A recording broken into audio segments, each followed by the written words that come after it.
Welcome to this Ethics Talk Live.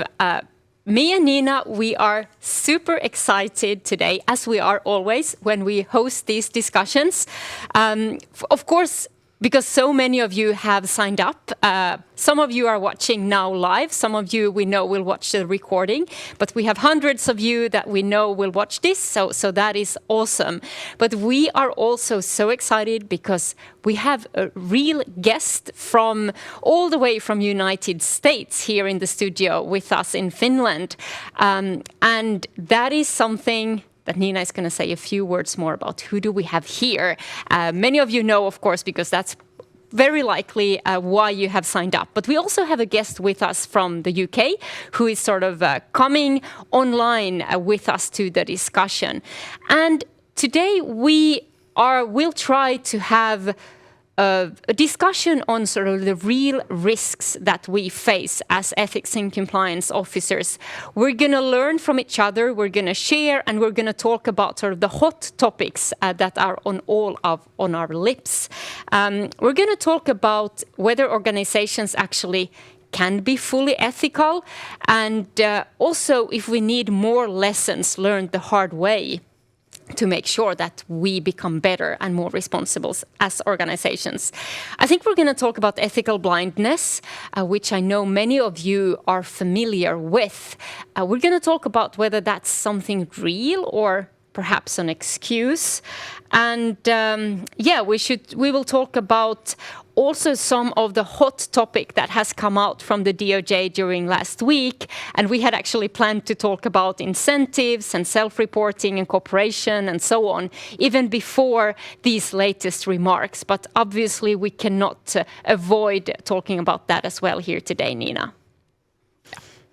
And who do we have with us then? Yeah, so welcome also from my side, and I think this is really one of those episodes that it's personally important to me, because many times when we are working as ethics and compliance professionals, we tend to say how things should be done, and it's very easy to give good advice from the kind of book. So today we're not going to talk about only how things should be done, but also really reflect kind of the personal aspects on how does it feel if you've actually done something that later on turns to be the wrong decision.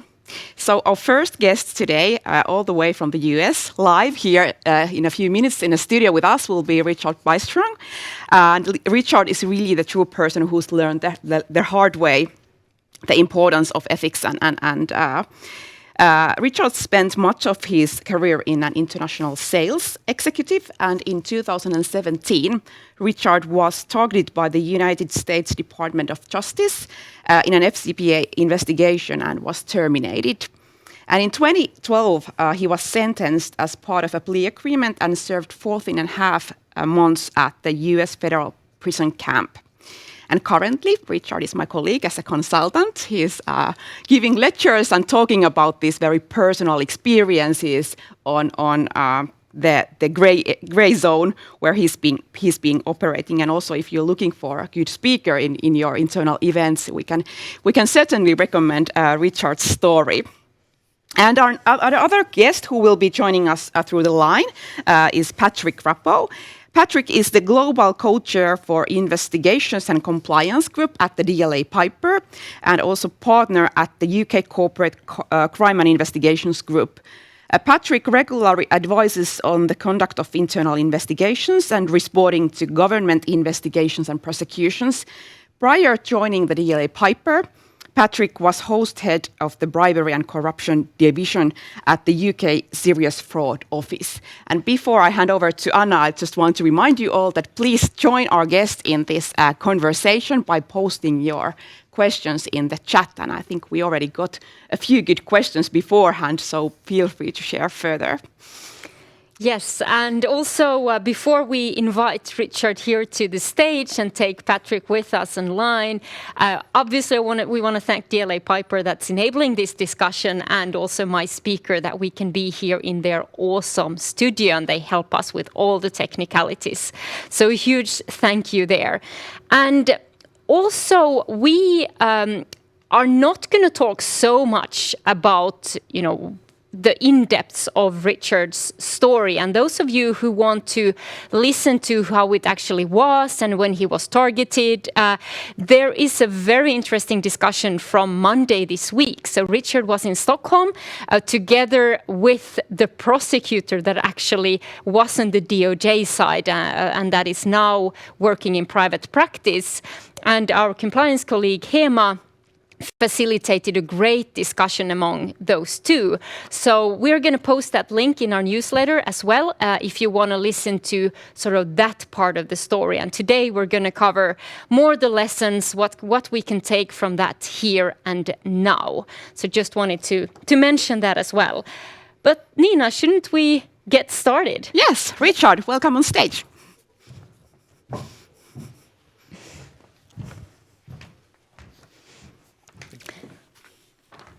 Welcome, Richard. What an honor and pleasure to have you here. What a pleasure and honor to be here. I feel like I'm right at home in this studio because I always watch the Ethics Talks live. And to be here, well, what a pleasure to finally join you in Helsinki. So thanks to the Nordic Business Ethics Initiative and to DLA Piper and my speaker. I'm so excited for this conversation. So are we.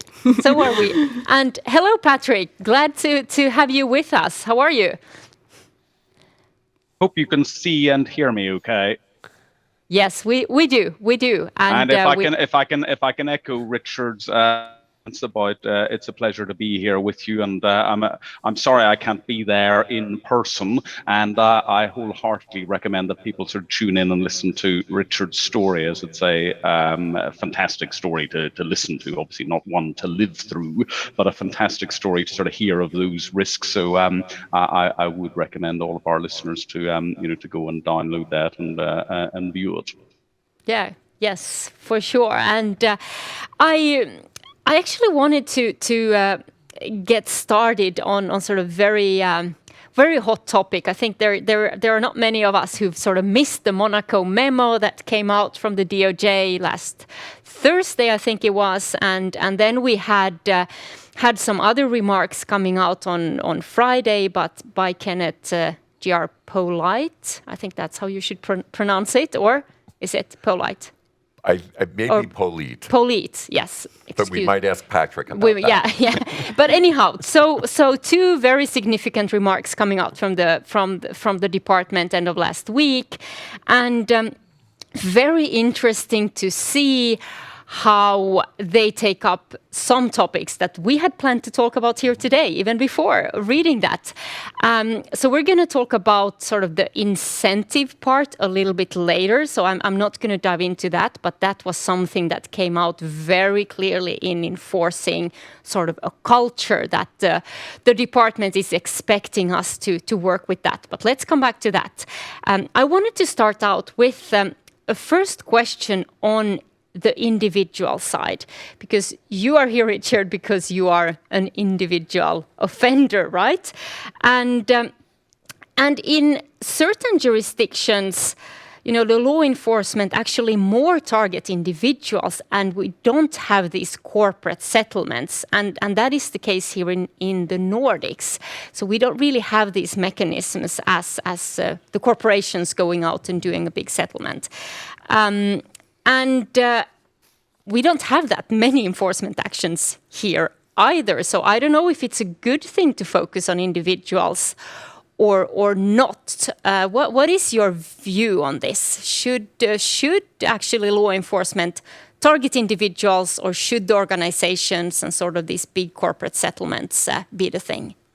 It's an interesting question, and I'll also look forward to hear what Patrick has to say about that. And hello, Patrick. It's great to see you again after seeing you so many years ago in Amsterdam. But, I think it may be a little bit of a misunderstanding about this pendulum between should we focus on corporate prosecution, should we focus on individual prosecution. I mean, I have a prison card from 2012 that demonstrates that individual prosecution is nothing new. Mm. And the government may focus and have pronouncements on one more than the other. For example, the government might talk more about corporate prosecution. Sometimes they're talking, like in the Yates memo, about individual prosecutions. But I don't think the government is ever, and I think this is true on a global basis where we see anti-bribery laws, it's not one or the other. And I don't think that there is a focus that this is going to be the one that works. If we just focus on individuals, we'll have better compliance programs and better results than if we focus on corporate criminal prosecution. So I think the two go hand in hand, and they have been going hand in hand for quite some time, but that doesn't mean that they're all happening equally at the same time. But I think those are complementary parts of enforcement. No, I like that approach, that it's actually nothing new. It's just a sort of emphasizing perhaps now that individuals also needs to be hold accountable. And I think it was interesting also, there were some remarks on that actually perhaps companies would receive some reduction on their settlements if they were handing out individuals, so to say. But Patrick, what is your view here? Because you have been involved in multiple large-scale enforcement actions and scandals. You've been on both sides, right, on the SFO side, and also now in private practice, working with large multinational companies that end up in trouble. And what's your view then on the corporate side of settlements? Because sometimes, especially here in the Nordics, we can hear sort of comments about that it's just a way for companies to pay and move on, and it's not sort of real in that sense, holding companies accountable. So what are your reflections on this very broad theme? Well, just in general terms, I completely agree with Richard as to, this isn't a pendulum. You need to, action needs to be taken against individuals for their individual wrongdoing and corporates, because corporates is where an individual is based. They can offer training, they can offer support, they can effectively have a culture, they can seriously influence an individual's actions. And as a result, a corporate needs to take responsibility and ownership of their employees. And the flip side of that is that if you don't, a company should be punished in relation to it. And I don't think settlements or fines are in any way distracting from that's the heart of punishing a company, because a company is a financial organization that makes money. So as a result, the only way to punish it is through a financial penalty of some kind. And I think legislation really needs to focus on the impact that companies can have on individuals' behaviors. And I think, action will be taken against companies. It's happened in the US many years ago with the FCPA, happened in the UK with the Bribery Act, in France with the Sapin 2, and numerous other jurisdictions. And I don't think it's letting companies off lightly at all. Obviously, there is a view that this is a tax for companies to pay and they can continue getting away with it. But looking at the memo which has come out recently, it basically says if you're a frequent flyer as a company, you're frequently carrying out unlawful acts, you're not guaranteed to get a settlement. You could well be prosecuted. And in the UK, Petrofac is an example of a company that was in fact prosecuted. They ended up pleading guilty to it. They didn't get a DPA because they didn't assist as they should have done. So I think companies should be incentivized to settle. They should be incentivized to look after their culture and their individuals. And if they don't do that, they're at very real risk for prosecution and going bust. Yeah. Great. Yeah. No, I really like your sort of twist on it, that it's the company that has a responsibility for the behaviors, how the employees and individuals behaves, and needs to be held accountable for that. There's a federal judge and a few federal judges that also agree with that opinion. I remember one sentencing hearing in front of Judge Rakoff, who's out of the Southern District in New York, and it was a settlement hearing of a bank. And he was looking over all the charging documents, and there were no individuals. And he said, who's committing all of these crimes? Ghosts? So I think even the judiciary is also thinking, okay, where are the people behind these settlements? Yeah. Exactly. Yeah, but let's continue on the individual perspective. So, Richard, many of us as ethics and compliance professionals, we have been collaborating with authorities from the organizational perspective. For example, during the enforcement processes. However, very few of us has the personal experience, unlike you. So, could you perhaps share with us a little bit how it was to work with the FBI and DOJ? And we also understand that you crossed paths with the UK Crown Prosecution Service also. So anything you want to reflect from these experiences, and also based on that, would you do it again? So I wouldn't do the crime again, but I would certainly cooperate again. I'm glad you said that, Richard. And so I'll unpack the UK part of this. And this predates Patrick at the SFO, because as part of my international sales career, I was living in Manchester in the United Kingdom for part of that time. And what I didn't appreciate is that as a US citizen living in the United Kingdom, even though the Bribery Act did not exist at the time, I was violating Proceeds of Crime Acts, I was violating trade laws. So the law was following me around. And when I was ultimately caught, I was nearly carbon copy prosecuted. So I ended up being an undercover cooperator, not only for the FBI, but Patrick, it was for the City of London Police, which at the time had an international anti-corruption unit, and worked out an immunity from prosecution agreement with the Crown Prosecution Service. And there was a prosecutor from HMRC on that case named David Green, whose name we're probably familiar with. So I think for those on the front lines, that's something that we need to think about. You could be violating multiple laws in multiple jurisdictions, depending where you are at the time. And as far as getting caught, Nina, this may sound counterintuitive, but getting that call from the Department of Justice that I was the target of a criminal investigation was probably the best thing that ever happened to me, or one of the best things that happened to me, because that's when I really appreciated the consequences of 10 years of misconduct and understood that my life had been way off the rails. And what I realized, if there was a time and a place to think about rehabilitation and starting life anew and trying to have values that really meant something, that I had to face justice and not to avoid justice. So when I got that call, I said to my lawyer, we don't have to spend the billable hour to talk about whether or not we're going to go in and cooperate. We're going to do it. And I told the government, the Department of Justice, and in the United Kingdom about crimes that they knew about, and also about a multitude of crimes that they didn't know about.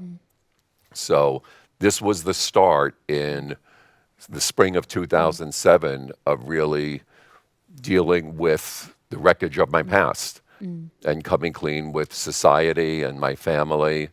So I think from an emotional point of view, that was really the big driver. And I let my attorney negotiate what that meant for me, and it was 14 and a half months in prison. So I'm just really grateful that I had the opportunity and the resources to have that conversation with the Justice Department and to face that justice and not to avoid it. So that part, yes, I would definitely do again. Yeah, sounds like it was a relief. It really was, and that's well said, as I realized this was a burden and a part of my life that I did not have to carry around anymore if I didn't want to. Yeah, and that's a powerful message actually out in our organizations, and when we work with either in-house or as consultants, and to also share that story of coming clean in a sense, because I'm sure that if you are engaged in misconduct, it's a heavy burden to bear, and also to I'm thinking in organizations when you start communicating a lot about ethics and compliance and responsible corporate conduct and corporate integrity, and you sit there and you know that, okay, I'm not living up to these standards. Like, how do we not only tell our colleagues do the right thing, but how can we encourage them to come clean as well? Right. Because I think the natural instinct, if we make a bad decision, is maybe we can just bury it and hopefully no one will find out, as opposed to surfacing it. Yeah. Yeah, and in that context, Patrick, I'm thinking about corporate self-reporting, right? When you, as then an organization, become aware of that. Okay, now we have an issue here, and there again, I think the latest remarks are, at least from the US side, providing quite strong sort of language around, hey, you need to come in, you need to come first, you need to come early. But at least historically and before end of last week, I think many have received advice from external advisors that don't go in if you don't have to, right? If the government is not going to know about it, maybe there is not such a big benefit, actually. Personally, I think you should sort of always come clean on a personal level, but on an organizational level, and making that decision to actually go in to voluntary self-disclose, it's a big one. So how do you counsel your clients around this very hot topic? Well, I think one thing which corporate advisors sometimes miss out on, and I think which corporate clients are often unaware of, is that although you don't necessarily have an obligation to go in and report crimes, there is a massive incentive to do so, because you get a huge discount in terms of the penalties. So that's the point number one, which I think people do realize that. I think Lisa Monaco's statement, the Deputy Attorney General, says, do the math. And although lawyers tend not to be very good at math, once you do that and you look at it, it's clear that there is 50%, sometimes 75% reductions in financial penalties. But the other thing, particularly from a UK perspective and across Europe, is with the money laundering directives which are in force. You often have a mandatory obligation to disclose if you have received the benefits of a crime. And frankly, if a bribe has been paid, let's say by Richard in some far-flung jurisdiction, and those monies go back into corporate head office in the UK or another European country, you have benefited from Richard's criminal conduct. As such, you are physically committing a money laundering offense by using that. And as an advisor, I can't advise a company to facilitate an ongoing crime. And I will be advising those companies that they need to make a protective report in relation to the money laundering authorities in whichever jurisdictions they're involved with that has received those benefits. And the risks of investigation are not just US and UK, and obviously that's Richard's experience because he had, the DOJ and the UK looking at it. You just have to look back 2 days ago.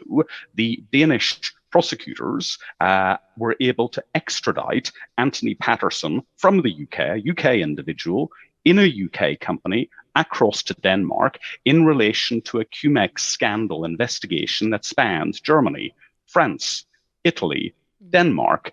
So this is not your usual countries. There is a lot of enforcement that is happening across Europe and in other areas of the world. So the reality is, the dynamic is, if there's a risk of a whistleblower, if there's a risk of this coming to the authorities' attention, you'll be in huge trouble if you haven't reported. So I agree, in the past, many companies have been advised, don't report, you probably get away with it.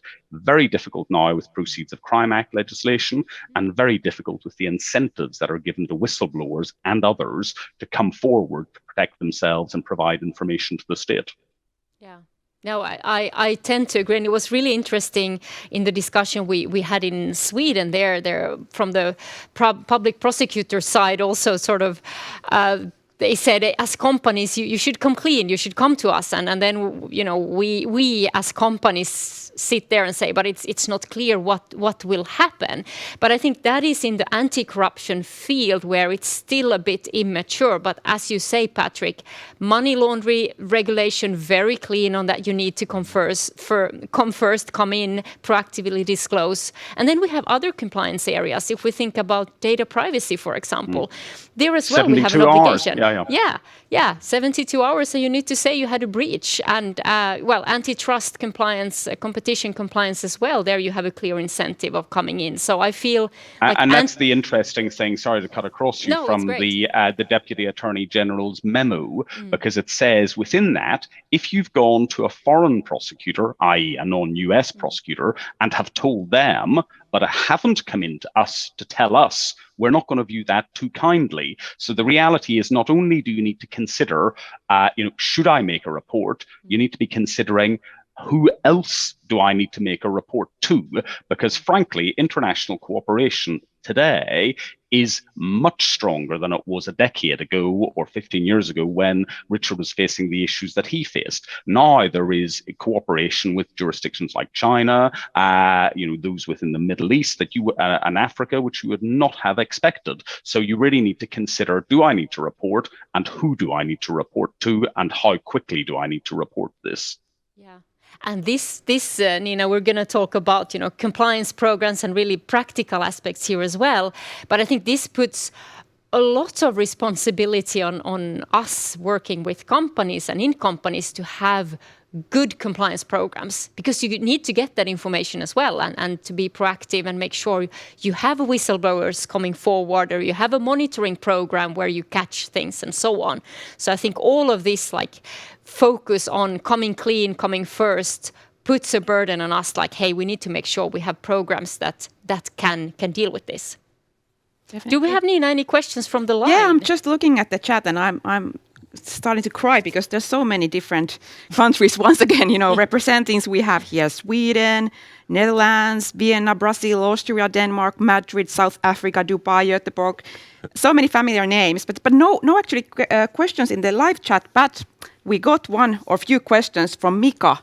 Thank you, Mika, beforehand. So I think this first one is a very typical question we all address in our ethics and compliance training programs, but definitely we would like to have, Richard, your view on what is the difference between ethics and business ethics, compliance and business ethics.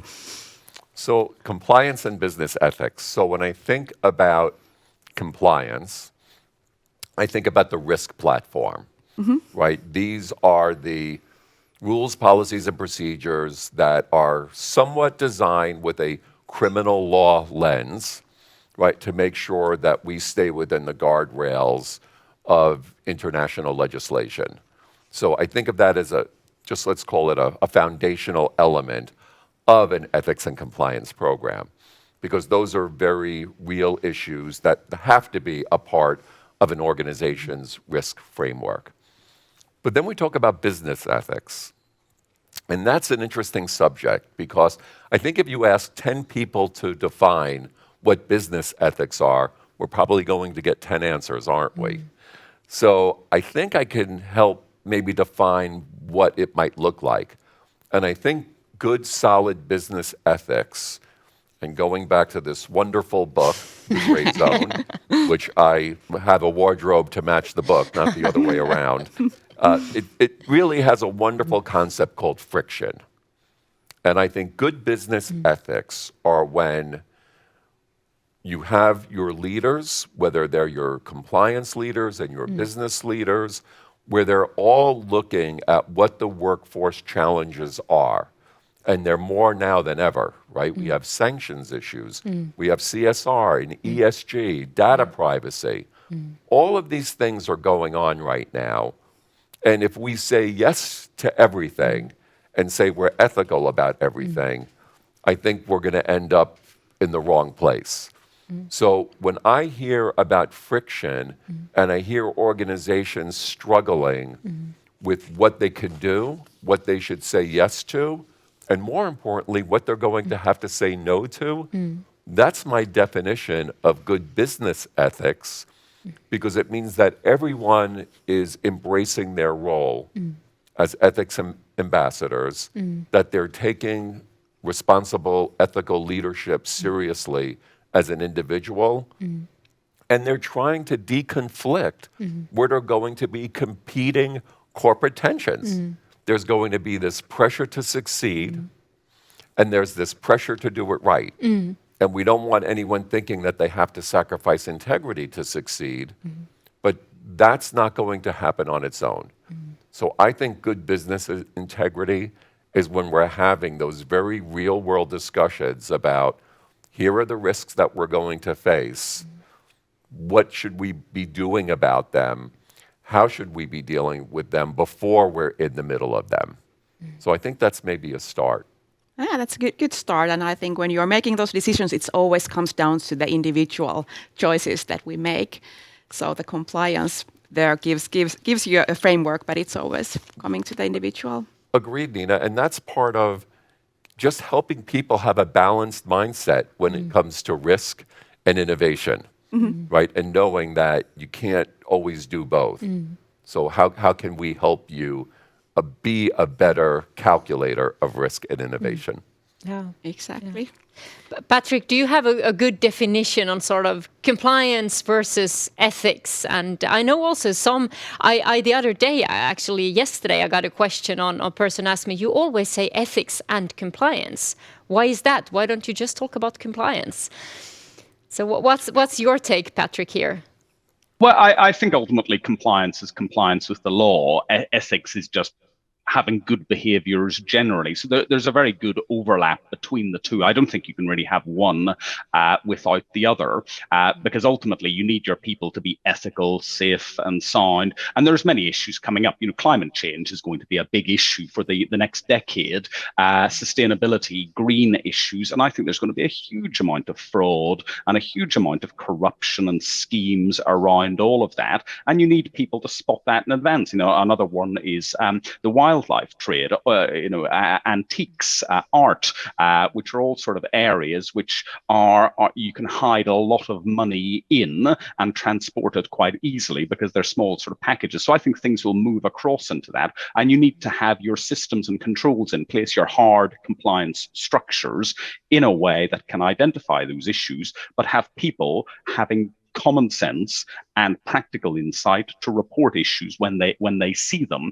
And I think the world is changing in relation to this, and this is happening globally. This is not just US and UK focused. It's very much in Europe. The Nordics have had a number of cases. Yara, DNO, and others have come out in the last number of years. So this is something which is spreading across the globe in terms of enforcement action. And in terms of compliance, one thing which I think companies need to do, and Diana and others will have been advising in relation to this as well, is having regular audits of your people and your processes, because it's great having this fantastic tone from the top saying that you've got this great culture, having all of these policies and procedures. But if you don't actually check that they're working, you're at real risk of falling into a trap and believing that everything is operating great. But if you don't audit it, if you don't check it, if you don't incentivize it, and I know that we're looking at this shortly, if you don't incentivize it and if you don't punish for it, then there's a very real risk that something will get through the net. And that, I think, is really the compliance piece, is you make sure you have structures, and the people piece is make sure you have the culture, the right people, and the right attitudes. And you need to have both. Yeah. Thank you, Patrick. I think the auditors on the line are very happy at the moment. But yeah, going back to your answer, I think the follow-up question is actually a good one, considering that one. So Mika is also asking that what should be the key criteria to consider in order to achieve a fully ethical business decision? And as a follow-up question, that is it even possible to be 100% ethical all the time? So are you nowadays 100% ethical? So let's try that one. The second part first. Can we be 100% ethical? I'd be interested to hear what you and Patrick have to say about that, because I don't know. I think of if there's such a thing as perfect ethics, it's a journey. It's not a destination that can be realized, because it's always moving. Look at how volatile our world is right now, and all of these competing corporate objectives that we have. So I think that, perfect ethics is a wonderful goal, but going back to what we were sharing before, it's going to involve some trade-offs. Because, having great aspirations, I'm never going to pay a bribe, and I'm never going to this, and I'm never going to do that, I mean, if we don't think about what that looks like in the field, it's just a wall poster, isn't it? Yeah. We're not operationalizing it. So maybe perfect ethics is when we take real world challenges and we figure out how to operationalize them in the roles that we face. I mean, my experience with corruption, for example, in South America was quite different than my experience in the Middle East. So having the aspiration of just say no, well, what does that look like in South America? And what does that look like in the Middle East? This isn't, I guess being perfect ethically is not a one-size-fits-all problem or solution. Yeah. Now, if you'll repeat the first part of that question, I'm happy to tackle that as well. Yes, it was that what are the key criteria to consider in order to achieve a fully ethical business decision? I think it goes around that pillar, and I'd be interested to hear what you have to say from a compliance perspective, and Patrick, from the legal perspective, is it means that you're thinking about the consequences of your decisions on all stakeholders, internally, externally, and externally can mean your shareholders, it could mean the communities in which you operate. Internally, it could mean the people that are working in factories as well as people in finance, sales, and procurement. It can mean, as I learned the hard way, about your own liberty, health, and family and loved ones. So are you thinking through the consequences of your conduct before you make a decision? And if you're not sure, are you asking for help to unpack that issue to make sure that you have considered all those stakeholders? Yeah. Yeah, and I would add to that, Richard, also the time dimension, to think about it here and now, but also in a year, in 5 years, and to sort of consider multiple stakeholders, but also have a longer horizon in mind. And here, I think, and I don't know if you agree, Patrick, but the law can actually be a stumbling stone for a stumbling block here, because we may limit our ability to think about these consequences if we just stop and think about, is this legal? And something can be legal, and we stop there and we have the legal opinion, but we fail to consider these other stakeholders. And that's when I tend to say that what's legal is not always the right thing to do. But it is challenging, and it's difficult to sort of force yourself to think beyond that framework. And I don't know, Patrick, what your view is, and especially in terms of, when you advise companies, do you find that they are welcoming sort of a more broader aspect as well, and not only stopping with, what is the legal thing here? Well, that is the the difficulty with all of these scenarios, is that you need to have a benchmark of some kind, and the law is an easy benchmark to have. What should you in fact be doing? So it's difficult to get anybody to think much beyond that, because they got to think, well, what are the parameters that we are operating in? But I agree with you entirely. The issue is often more basic. It's people just need to think, full stop, not necessarily just think about the law. Some people simply just blindly carry on and do things and willfully ignore what they're doing. So I think a lot of this is really stopping and thinking, full stop. If they're thinking about the law, great. So ultimately, the issue is just the issue of thinking, full stop. And I think the corporate perspective is really trying to foster a culture where people inquire. They think about things. And then if they have doubts, they then raise them. And then once they are then advised as to what to do, they put it into effect. So I think it's those three things that you really need to foster within a company: is that inquiring mind, that challenging mindset and getting approvals, and then the proper execution of it. If you get those three things, I think as a company, you will be in the best position possible. And many years ago, one of the first cases I did when I left the SFO was a company that had zero policies and procedures in place, literally zero, and in relation to bribery and corruption and other issues. However, they had a very intelligent staff, and their staff regularly escalated issues. They regularly got internal approvals. They kept good notes, and they executed it properly. So as a result, even though they did have nothing in place, they had actually been pretty safe. They just needed to put their processes down into writing, and that's where we helped them with that process and effectively describing what they were doing. But if you have good people and good processes and you review them and audit them, as we mentioned before, I think you're in a very good place as a company. And as an individual, you protect yourself. Yeah.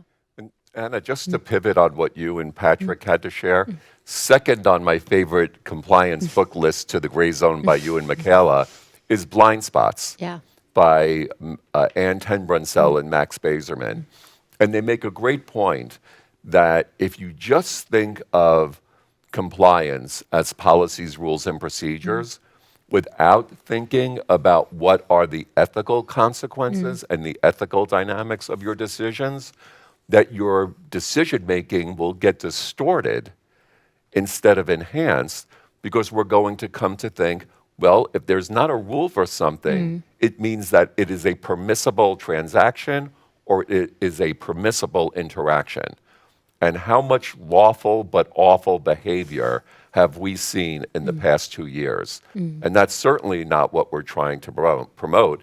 And as Patrick's example demonstrated, that was a company that was thinking through the ethical consequences. They just needed the platform to memorialize it. Yeah. But, you put it very well, Patrick. Great if our colleagues think about the law, but they just need to stop and think about what they're doing. Coming back to you, Richard, a long time ago, what could have encouraged you to stop and think? That's the question I had 14 and a half months in prison to think about. So I think what would have got me to stop and think would have been conversations with the business. And, hopefully this is something that we can really think about, because when ethics and compliance and responsible ethical decision making and ethical expectations come through the voice of business and responsible leadership, it just sounds so much louder. So imagine when I took my role as an international sales vice president from a US sales vice president, so two very different risk profiles. I went from very low risk to very high risk, that if someone from the business would have sat down with me and said, let's get you ready for the risk that you're going to face before you're in the middle of them. Just say no is a wall poster. We want to operationalize this for you.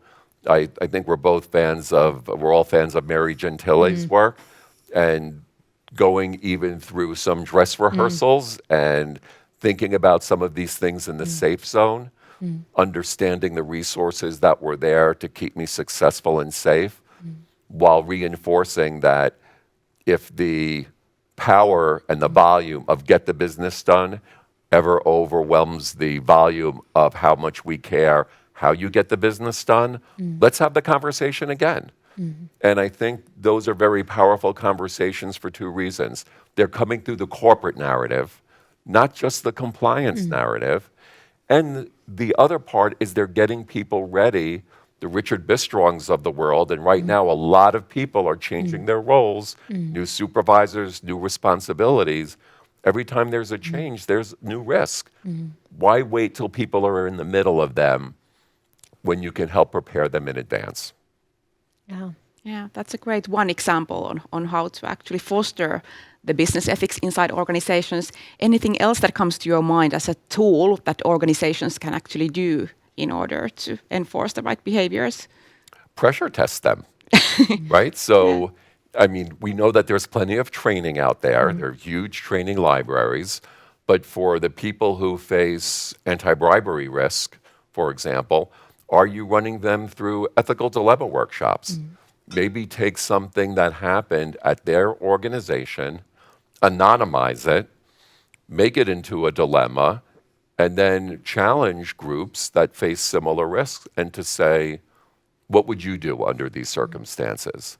And I think people pay attention to that because they realize, oh, this happened here, this could happen to me.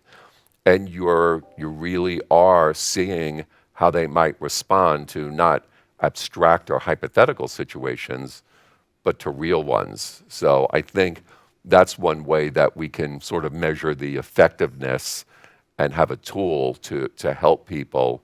And I think the other one are the concept of ethical ambassadors or compliance ambassadors. Because as Amy Edmondson shares in the Fearless organization, who do people turn to when they have a problem? To their supervisors. So why not take people who have great influence in their organizations and make them ethical ambassadors or compliance ambassadors? That's not to say they're going to solve compliance problems, but at least when people turn to them, they can point them in the right direction. Exactly. Yeah. We have actually a lot of questions here now. I saw my feed was not updating properly, and now when it was updating, I saw like, oh, wow, we have questions here. So let's see here. Nina, what should we start? Yeah, I think here is one I think, Patrick, for you, from Ingrid in Spain, talking about internal controls and risk management. And how should we connect that to the compliance work? Because personally, I think sometimes we are working in silos, internal controls that's in the financial team and risk management somewhere else. Do you see some benefits of actually leveraging that work more? And how could we do that? I think there is clearly a close connection between the two. They do need to speak to each other, and where you get them to speak to each other, from my point of view, is really at the risk assessment stage, because everything depends on a company having a risk assessment of where its risks are in particular sectors, in particular jurisdictions. And when you assess those risks, a lot of that will involve around what are your financial controls in place? What is your investigation mechanisms that you have? What's the audit mechanisms that you have? So as a result, compliance and that audit and internal controls function must speak to each other when you're doing the risk assessment. And then what you can then do is build what's the best platform for that to operate on in the future. And there's different ways of doing that. I've seen many different ones, wearing my hat as a former prosecutor in the Serious Fraud Office and my hat as a lawyer since then, representing companies. And there's no one size that I would tell companies to do. But what I think you must have, and I know I've said it a number of times, is that kind of audit function. And it doesn't necessarily matter who is doing it, but you need to have regular audits. If you don't know what's happening, you don't know what's happening. And as a result, bad things could easily be happening and you don't improve. It's like as lawyers, you must go and do annual accreditation. And by doing so, you learn new things. And by learning new things, you improve. So that there is a process, you need to have a process there and you need to do it. But I'm a massive fan of incentives. And I know that we'll get on to that. But I think ultimately you need to have audit and then you need to have incentives for good behavior and you need to have punishments for bad behavior. That's all part of a process that will work. Yeah.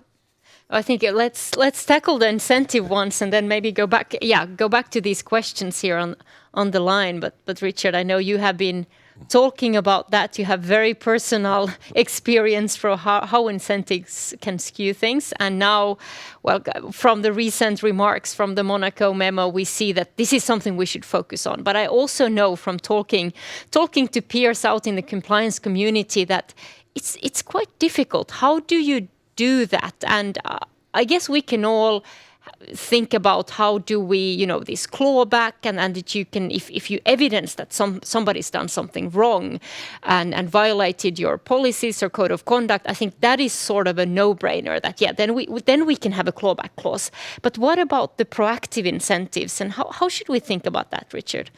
It's a great point, and I'll look forward to hearing Patrick unpack the Monaco memo on this issue. But I think generally speaking, when we think about incentives, let's think about a bottle of prescription medication. And if you turn it on the side, you're going to see those scary side effects, right? Those are your incentives.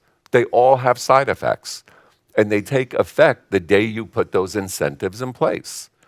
So as compliance leaders, are you a part of the discussion with your business peer business peers to make sure that the side effects of those incentives, the rewards, bonuses, that they align with your goals of ethical business conduct.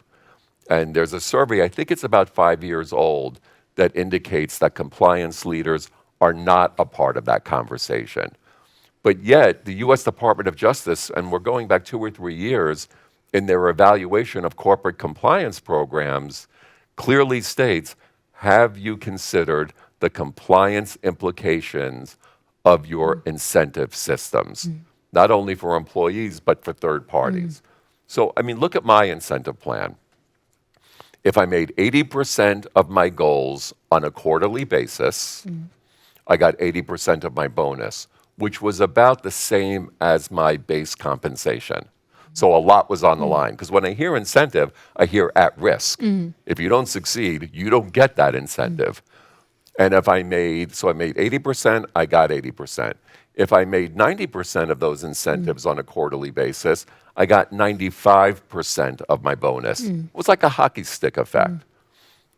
If I made 79% of those incentives, of those goals and objectives on a quarterly basis, I got no bonus. So what would you do for that last 1%? Right? That's called a cliff plan, and that is a dangerous reward system. So are you, as compliance leaders, looking out for dangerous reward systems, and do you have a voice in how those are rolled out? Because I think if you're not careful, and if you're not part of that discussion, as in my case, bad behavior can hide behind very good performance until it's too late for everyone. And I think the financial services industry has been all over incentives for a number of years now. So frankly, it's a little bit staggering that the DOJ is coming out this late in the day in relation to it, because it's plain money incentivizes people to potentially do bad things. So you need to be absolutely on top of it. And the flip side of that is you can use incentives to prod good behavior. And frankly, the Obama regime was based pretty much on the nudge theory, with a lot of legislation that was brought in back in the day. And that psychology needs to be applied to businesses. I think in the future, actually, ethics and compliance will be replaced by psychological insights and that type of thing, because you need to get the right employees in the first place. Show them how seriously you take ethics and compliance right in the employment contract. Give them appraisals which are based on incentivizing compliance and good behaviors. Have you done the minimum amount of training? Have you gone and circulated improvement ideas to your compliance team? Have you identified issues? Have you brought in real sustainable change in relation to ethics and compliance? That should be hard baked into your compliance processes and your reward system. You should have that looked at every 3, 6, 9, 12 months when you get appraised as to your performance, because you've got to look, what are your financial metrics and what are your compliance metrics? What difference have you made in relation to both of those? And if you've done well, you get rewarded in relation to both of those. So you need to have that, I think, hard baked into your system. And then if you don't, it then needs to be part of your performance improvement. That needs to be looked at. And we have actually Lisa from Sweden wrote that a bit earlier as well, Patrick, coming back to what you said with the onboarding, with the HR processes, making it clear from the start that this is how we work here, this is how you will be evaluated, this is how you're rewarded. So I think that is really, really powerful, and a great comment, Lisa, on to have it compliance per design, so to say, when you bring new colleagues in. Then we have another. I think the other thing is clawback. Sorry to just go on about the point, because companies often fear putting in clawback mechanisms. What is wrong with taking back somebody's bonus if they have lied to you about bad things that they've been doing? I'm of the view that companies need to have punishments hard baked into their employment contracts anyway, because, and that's again what the Monaco memo, if I can summarize it as such, I'm sure Lisa Monaco would be very upset at me describing her as such, but the Monaco memo has precisely that in it. And I think you need to have that not just for the senior management team, I think, and the board. I think you need to have it across the whole organization, because it's a way that the companies can remediate their losses. If they've been paying out bonuses and salaries monies and somebody has busy committing a crime, they've obtained monies by deception, because your implicit contract with your employer is I will work for you legally, and I will work for you properly. And if you don't do that, frankly, you've obtained those monies by deception and they should be returned. There should be a clawback mechanism, and thereby you, the company, can go after the employee for monies that they have in their bank account, properties which they own, cars that they have. And if you're signing an employment contract which has that in it, you think, whew, okay, these guys are going to sting me if I don't do my job properly. And if you're a bad player, will you want to sign that? I think it sends a real message up front that on the one hand, there is a big carrot, you bonuses, etc., for good compliance. But on the other hand, there's a big stick if you don't do it properly. And I think you need to have the yin as well as the yang. Yeah. No, and let me unpack a few lessons that I took from you here real time, Patrick. I think first of all, then for us, we need to make sure we have at least the clawback language and the clauses in the employment contracts. That's the first thing. Secondly, we should have it in our bonus plans as well, right? So when you get your bonus letter, it should be clearly stated that there is, a possibility that it will be, you will have to pay it back if we find a violation of a policy or code of conduct. And then thirdly, I don't know if you specifically mentioned that, but sort of reading between the lines and also from my practical experience, it's critical to make sure that, for example, our code of conducts or our policies, in some jurisdictions, they need to be formalized as employee handbooks. Maybe they need to be ratified by the subsidiary boards, so they actually are formally binding for the employees. So you actually can say that your colleagues, they knew that they were supposed to comply with this. It was a binding sort of in the local entity, because I've at least found that myself, that you try to say this was a violation of a code of conduct, and then the code of conduct has not been sort of formally ratified in that local entity somewhere overseas. So there are certain formalities here to think about as well. But Nina, do we have a question or time for one more question? Because I would like to talk about this proximity bias. I know you talk a lot about it, Richard, and the fact that we're all spread out as a workforce, and compliance and these discussions that we have been talking about is required. I mean, it's so helpful if we can meet, but I'm afraid, like, what's happening out in the organization when everybody's working from home? How do we, Well, proximity bias is very real, and when we're working in this hybrid environment right now, and we've got some people in office and they're meeting at the espresso machine or at the water cooler, and they're talking about challenges and exchanging perspectives, that's great. And they're also talking about the great work that they're doing. But if you're working remotely, you might think, I need to demonstrate my value to the company. They don't see me like they used to, but I want to keep my job. And I think if we're not careful, even well-intentioned people might take shortcuts or circumvent policies to demonstrate their virtual value to the organization. So I think this is a time to be very proactive in reaching out to those that are not by the espresso machine or water cooler, and just having open-ended conversations. Maybe take a mini pulse and just say, how are you doing out there? Can we help you with anything? Are there any risks that you're facing that we need to be dealing with? So I think this is an important time for an open feedback loop as to mitigate that just natural tendency to pay more attention to the people that are in front of us. So I think we need to wrap up. Nina, can we promise that we can address some of these questions maybe in a blog? I was just going to suggest that. So definitely we'll get back to these questions. We didn't even have a time to talk about the enablers. That was one of my favorite topics, but we'll continue it from here. And I think here at the end, we really want to thank you, Richard and Patrick, for joining us. I think it's really important just to always remind that the people who end up making those wrong decisions, they are, great people that we really like to spend time with. So it's been a pleasure to get to know you all these years, Richard, and very happy to have you here in Finland and in the Ethics Talk Live. Thank you so much, Nina. Patrick, great to see you again. Anna, as always, a pleasure, from Stockholm earlier in the week to Helsinki today. Thank Great. you so much. And thank you very much for the invite. And if anybody does have any questions, feel free to reach out to me. I think it's very difficult for Richard and I, and or both Anna and as well, to avoid people reaching out to us. We're on LinkedIn, email, etc. So if anybody does have any questions, keep the conversation going. Yes, great. And thank you to everybody who joined us live, and also everybody who will watch the recording afterwards. So see you next time.